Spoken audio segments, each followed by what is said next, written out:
Hello everyone, welcome to my channel Study Secure. So I am welcoming you over here to learn the more important MCQs, more important questions all over the मतलब सारे important questions आप लोगों को यहाँ पे मिलेंगे. जो भी important questions है, जो भी important चीज़ें होंगी वो मैं आपको यहाँ पे समझाऊंगी. सो स्टे अपडेटेड, मेरे चैनल को फॉलो, लाइक, शेयर करिए और अपने दोस्तों को भी हेल्प करिए सारी चीज़ सेंड करके. यहाँ पे आपको सारे MCQs भी सॉल्व मिलेंगे. वो भी जो इम्पोर्टेंट MCQs है वो सब आपको सॉल्व मिलेंगे. सारे भी मिल जाएंगे, इम्पोर्टेंट भी मिल जाएंगे और साथ साथ में जो इम्पोर्टेंट पॉइंट्स होंगे चैप्टर के मैं वो भी एक्सप्लेन करूँगी. So today we are going to start a new chapter, that is chapter number 1 from political science, international relations in the post Second World War period. Now in page number 1, what we used to learn about is we will have to learn the introduction first. During the period immediately following the Second World War, the world was engulfed in a different sort of struggle for global leadership between the two former allies, the United States and the erstwhile Soviet Union. Both emerged as superpowers immediately after the Second World War. For a number of reasons, the relations between the two superpowers became strained and assumed the form of Cold War, which was short of Hot War. The world was bifurcated between these two rival blocs, though there was a temporary thaw in their relations known as detente, but that was very short-lived, and thereafter emerged around another round of tension. Ultimately, in 1990 to 1991, the Cold War came to an end with the collapse of the Soviet Union and its allies. So, introduction में क्या कहा है कि जो मतलब second world war के तुरंत बाद का जो टाइम था जहाँ पे पूरा का पूरा वर्ल्ड क्या हो गया था, बहुत सारे स्ट्रगल्स से भरा हुआ था. स्ट्रगल्स बहुत सारे उसे झेलने पड़े थे. उन स्ट्रगल्स में मतलब स्ट्रगल्स में से एक स्ट्रगल था कि उन्हें ग्लोबल लीडरशिप मतलब उनका ग्लोबल लीडरशिप चल रहा था कि पूरे वर्ल्ड में, पूरे ग्लोबल में क्या हो रहा था कि पूरे वर्ल्ड में सिर्फ दो लीडर्स हुए थे. Leadership between the two former allies. Okay, two former allies यानी कि दो बाइपोलरिज्म हो रहा था. बाइपोलरिटी या बाइपोलरिज्म मीन्स कि पूरे वर्ल्ड में क्या दो सुपर पावर्स रूल करते हैं ना, उसको बाइपोलरिटी कहते हैं. ठीक है, बाइपोलरिटी यानी two powerful countries in the world politics often associated with the cold wars who rules in same conditions. Okay, USA और यूएसएसआर यहाँ पे बोला गया है कि यूएसए और यूएसएसआर यानी कि यूएसएसआर मतलब क्या है. ठीक है, सोवियत यूनियन. यूएसएसआर को पहले मतलब रशिया है, रशिया को पहले क्या कहा जाता था, सोवियत यूनियन भी कहा जाता था. अर्स्टवाइल सोवियत यूनियन यानी कि पहले इसको सोवियत यूनियन कहा जाता था, बट अभी इसको रशिया कहा जाता है. यूएसएसआर, सोवियत यूनियन और यूएसएसआर कहा जाता था, बट अभी इसको रशिया कहा जाता है. यूएसएसआर में लास्ट रशिया ही है वो, बट यूएसएसआर कहा जाता था. ठीक है, बट अभी इसको क्या कहा जाता है, अभी इसको कहा जाता है रशिया. ओके, सो ये जो यूएसए, अमेरिका, ओके, यूएसए और जो रशिया था, यूएसए और रशिया ही पावरफुल हो गए थे सेकेंड वर्ल्ड वॉर खत्म होने के बाद. सो इन दोनों में सब दोनों पावरफुल हो जाएंगे तो रूल करना आसान नहीं होगा ना. मतलब दोनों के दोनों स्टेट पावरफुल हो जाएंगे तो कौन किससे डरेगा. उन दोनों में से दोनों में कोई झगड़ा करेगा और एक पावरफुल हो जाएगा. सो एक वर्ल्ड में दो सुपर पावर्स नहीं रह सकते. सो कॉल्डली दो सुपर पावर्स नहीं रह सकते, सिर्फ एक ही सुपर पावर बन के रह सकता है. ठीक है, so both emerged as super powers. तो सेकेंड वर्ल्ड वॉर खत्म होने के बाद दोनों ही सुपर पावर्स बन गए. दोनों के पास ही इतने ज़्यादा पावर्स था कि दोनों ही एक सुपर पावर रूलर्ड कंट्री बन गए. ठीक है, मतलब वो किसी पे भी रूल कर सकते थे, इतने ताकतवर थे वो लोग, दोनों ताकतवर थे. For a number of reasons the relations between two super powers become strained. Okay, यहाँ पे क्या हो गया था कि ये जो कोल्ड वॉर है ना, कोल्ड वॉर में ये जो दो ब्लॉक बने, कोल्ड वॉर जैसा हो गया था. ये जो दो ब्लॉक बने हैं, यूएसए और यूएसएसआर, यूएसए एंड रशिया, अभी के लिए कहूँ तो रशिया, पहले इसको यूएसएसआर कहा जाता था. ये तो सोवियत यूनियन. ठीक है, तो कंफ्यूज नहीं होना है, Russia, Soviet union and USSR same है.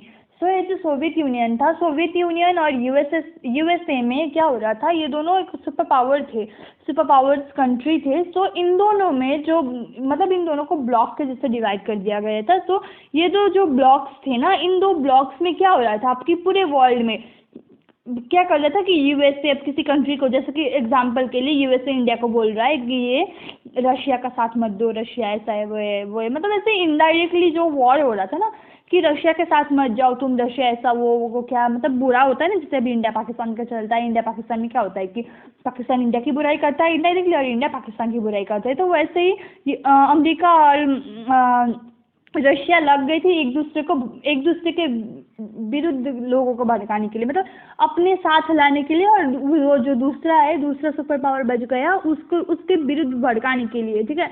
तो ये सब चल रहा था। तो ऐसे ही चलते चलते एक बार क्या हुआ कि 1990 से लेकर 1991 के टाइम में ये कोल्ड वॉर एंड हो गया, कोल्ड वॉर का अंत हो गया। और कोल्ड वॉर का अंत होने के साथ साथ ही सोवियत यूनियन जो था, सोवियत यूनियन और उसकी एलाइज, मतलब उसके जो भी फ्रेंड्स वगैरह देश थे वो सब क्या हो गए, ख़त्म हो गए, मतलब कोलैप्स हो गए, वो गिर गए, ठीक है। अब वो चीज़ नहीं रहा, मतलब कि यूएसएसआर कोलैप्स कर गया और यूएसए ही सिर्फ एक पावर बन गया, यूनिपोलैरिटी में सिर्फ एक देश खड़ा रहा और वो है यूएसए। यूएसएसआर कोलैप्स हो गया।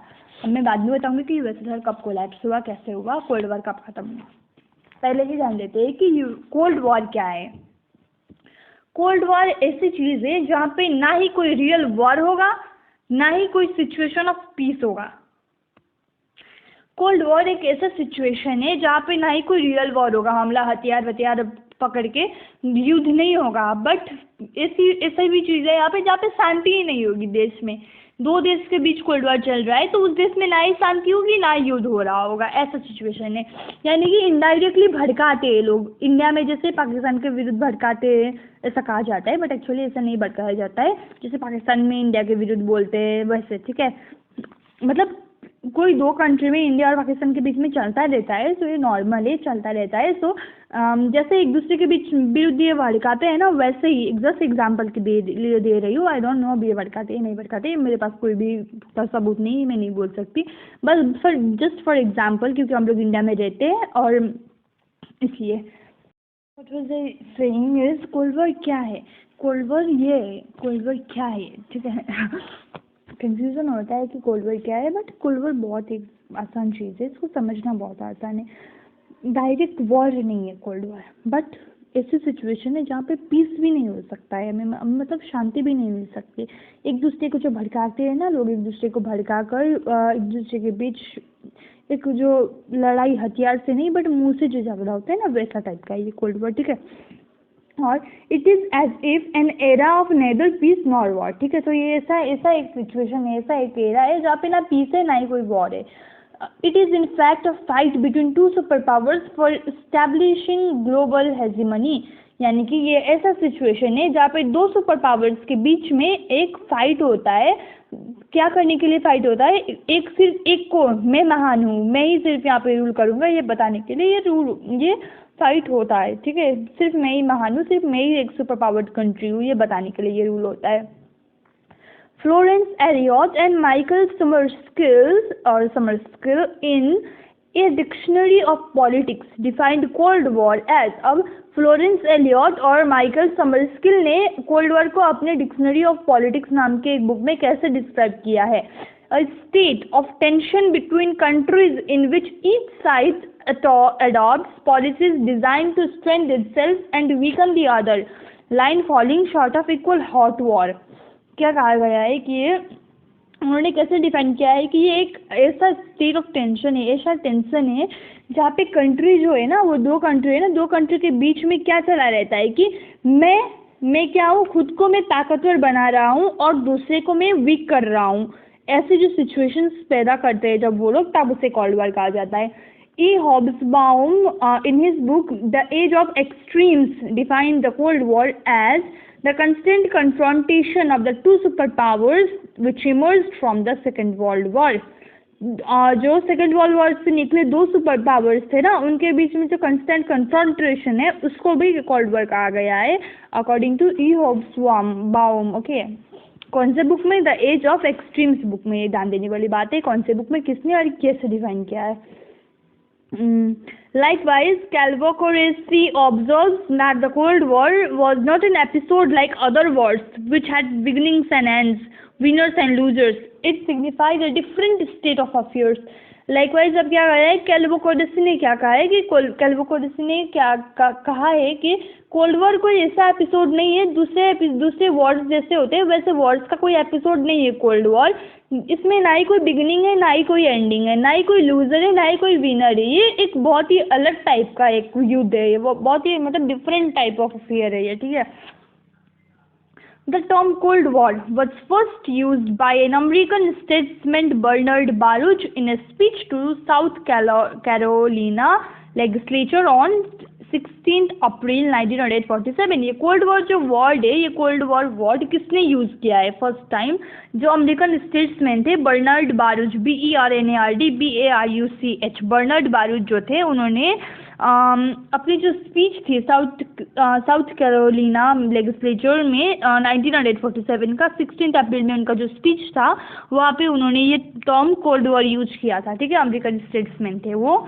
The Cold War embraces all phenomena pertaining to conflict between the communist and non-communist bloc। Communist और नॉन कम्युनिस्ट दोनों ब्लॉक्स के बीच में जो भी फेनोमेनाज होते थे उसे कोल्ड वॉर कहा जाता था एक्चुअली में। वेल्टर लिपमैन WALTER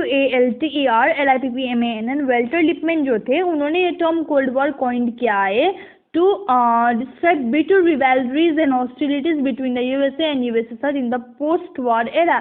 अब ये माना भी जाता है कि जो ये वेल्टर लिपमैन थे उन्होंने बर्नार्ड बारूच के द्वारा ये दिया गया अवार्ड को फेमस कराने वाले इंसान थे वेल्टर लिपमैन ने बर्नार्ड बारूच के द्वारा दिया गया ये अवार्ड कोल्ड वॉर ये उन्होंने फेमस कराया था। और ये जो उन्होंने ये वर्ड किस लिए वो टर्म किया था, ये कॉइन किस लिए किया था? यूएसए और यूएसएसआर के जो पोस्ट वॉर एरा के बाद ये जो बिटवीन इन लोगों के बीच में जो कोल्ड वॉर चल रहा था ना, मतलब जो वॉर चल रहा था ना, उसके लिए इन्होंने ये वर्ड का इस्तेमाल किया था।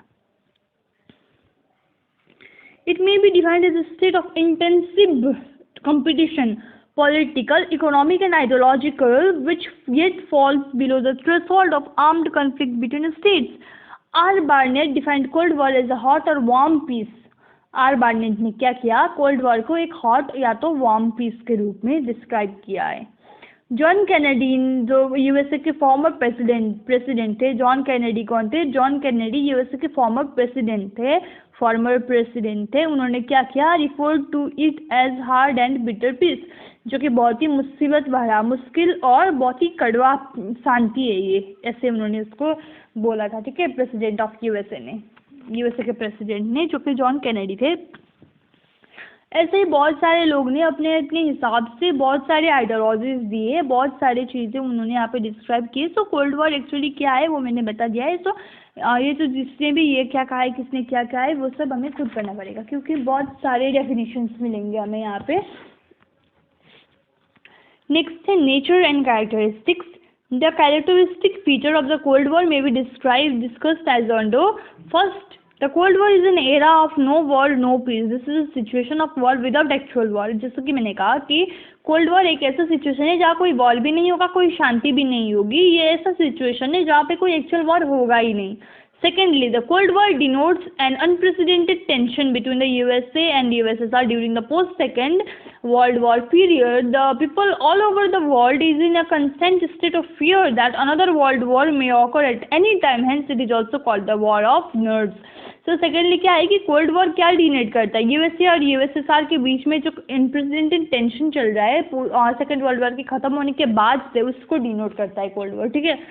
मतलब यहाँ के ऑल ओवर द वर्ल्ड के जो पीपल है ना, ऑल ओवर द वर्ल्ड जो भी इंसान रहते हैं ना, उनको बहुत डर है कि किसी भी टाइम पे वर्ल्ड वॉर हो सकता है, क्योंकि यहाँ पे कोई शांति ही नहीं है, ना ही वॉर हो रहा है ना ही शांति हो रहा है, बस डर है कि किसी भी टाइम वर्ल्ड वॉर शुरू हो सकता है। इस वॉर को वॉर ऑफ नर्व्स भी कहा गया है, ठीक है। Thirdly, some international experts are of the opinion that the Cold War was not at all an ideological fight; it was also a pretext. So, क्या कहा? Some international experts ने ये भी कहा है कि ये सिर्फ एक प्रिटेक्स्ट है, कोई भी आइडियोलॉजिकल फाइट नहीं है, ये भी कहा है, ठीक है। In reality it was a mad race between two super powers for global hegemony. But reality क्या था?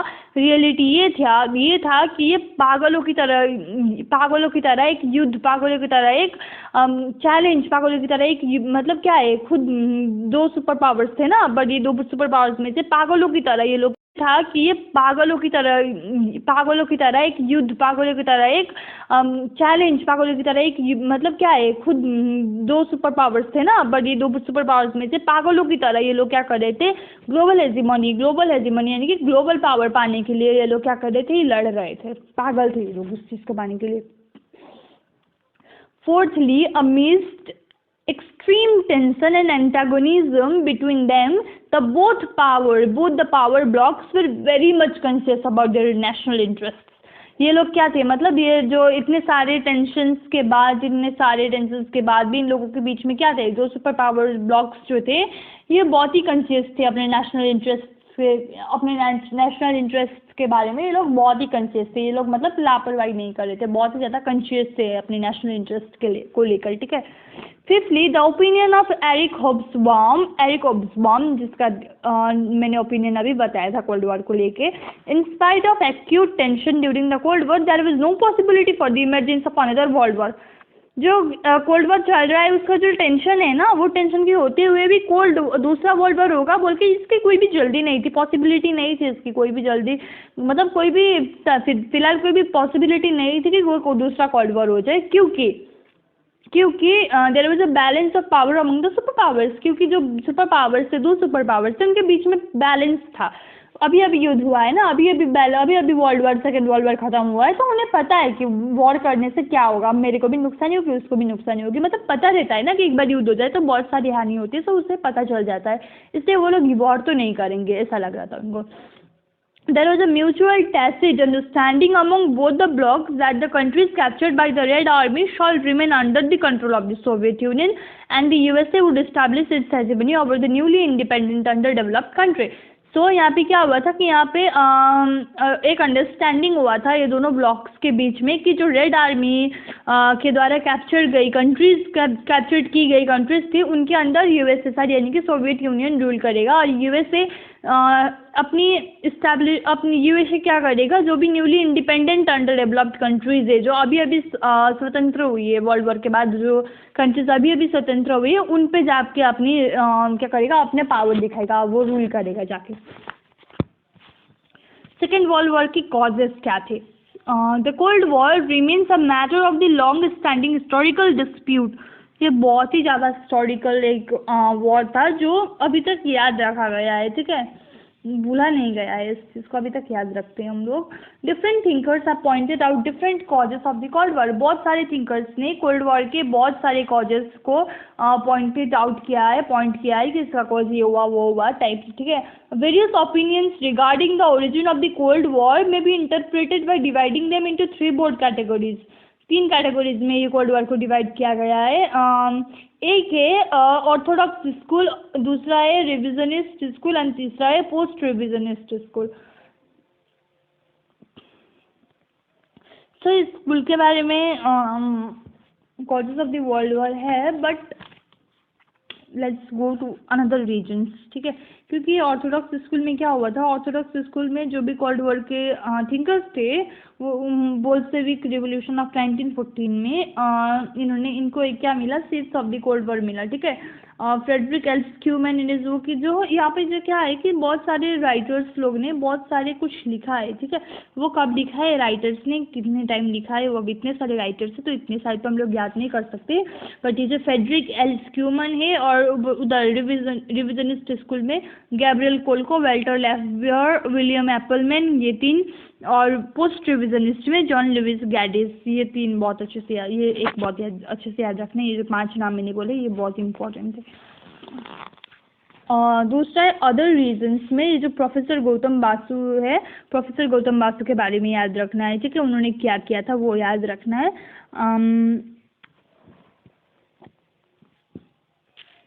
यहाँ पे ना एक डिप्लोमेसी चल रहा था, ठीक है। डिप्लोमेसी क्या है? कूटनीति है, कूटनीति। The activity of managing international relations typically by a country's representatives abroad, ठीक है।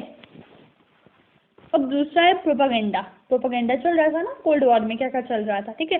प्रोपागेंडा भी हो रहा था, प्रचार प्रसार हो रहा था। इंफॉर्मेशन स्पेशली ऑफ बायस्ड और misleading nature used to promote a political cause और point of view.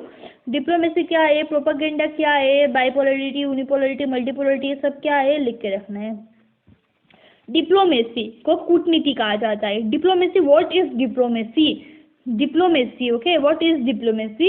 The activity of managing international relations typically by a country's representatives abroad.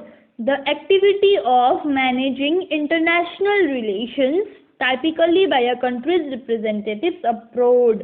International relations को मैनेज करने वाला एक ऐसा काम जो कि कंट्री के रिप्रेजेंटेटिव भी कर सकते हैं, कंट्री के जो रिप्रेजेंटेटिव्स हैं वही करते हैं।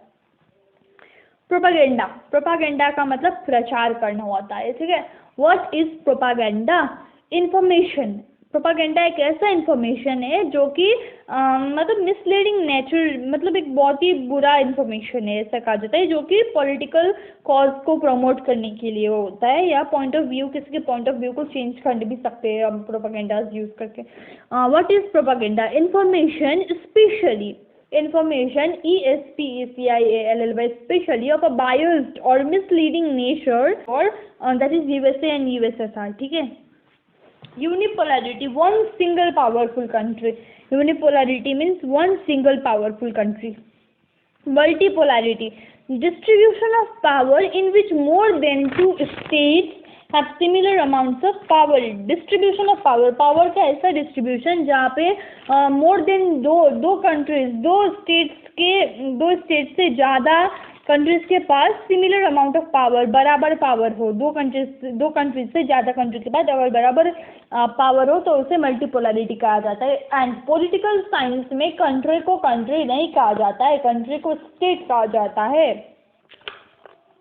जो कंट्री है, कंट्री को कंट्री नहीं कहा जाता है पॉलिटिकल साइंस के लैंग्वेज में, कंट्री को स्टेट कहा जाता है। जैसे वेस्ट बंगाल एक स्टेट है वैसे नहीं, but India is a state, America is a state, Canada is a state, ठीक है।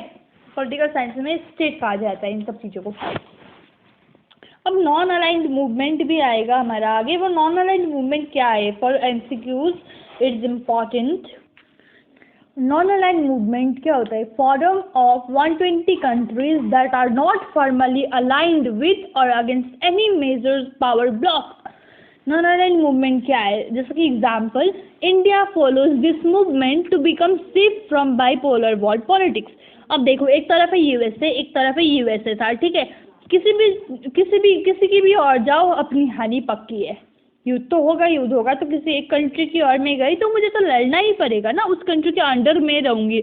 वो कंट्री जो बोलेगा वही करना पड़ेगा। वो कंट्री बोलेगा हागो तो मेरे को हगना पड़ेगा। वो कंट्री बोलेगा सुसु करो तो मेरे को सुसु करना पड़ेगा, ठीक है। वो कंट्री जो बोलेगा मेरे को वही करना पड़ेगा। तो इंडिया ने क्या किया? इंडिया ने नॉन अलाइंड मूवमेंट को फॉलो करते हुए क्या किया?